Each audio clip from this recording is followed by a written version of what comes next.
right, so we're going to discuss double play feeds. As mentioned earlier, we want to make sure that we're about 5 off the bag and 5 steps back in double play depth.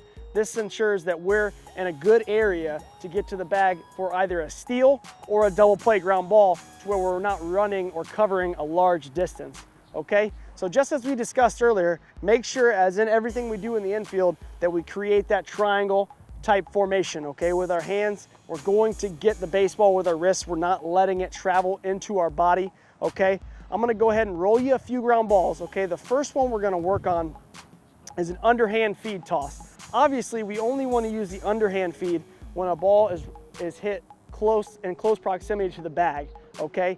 We wanna be moving to our left if we make an underhand toss, okay? Or the only other instance we can make an underhand toss besides moving to our left as an infielder is if a ball is hit on a 1-hop line drive to us to where we have plenty of time to go ahead and underhand toss that ball to second base, okay? The most important thing with an underhand toss is that we've got to make sure that our second baseman can see the baseball, okay? If I move to my left on a ground ball, I get in this area here, I get to my triangle position, I field it, and then I make this movement and cover the ball with my glove, my second baseman can no longer see it.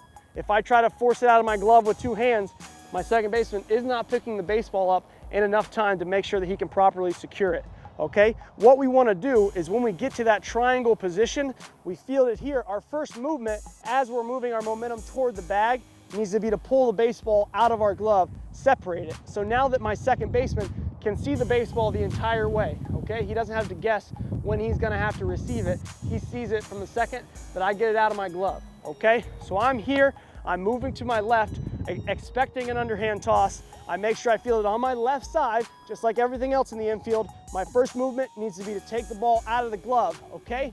And then I use the analogy a lot of times, feeding a horse, okay? If you feed a horse grass with your fingers up, he's gonna bite your fingers. Same thought process with this flip. We wanna make sure we have an open palm, okay? So that my second baseman, not only does he see it the second it comes out of my glove, but now I've got an open palm to where he can see it the whole time as I guide it up to him, okay?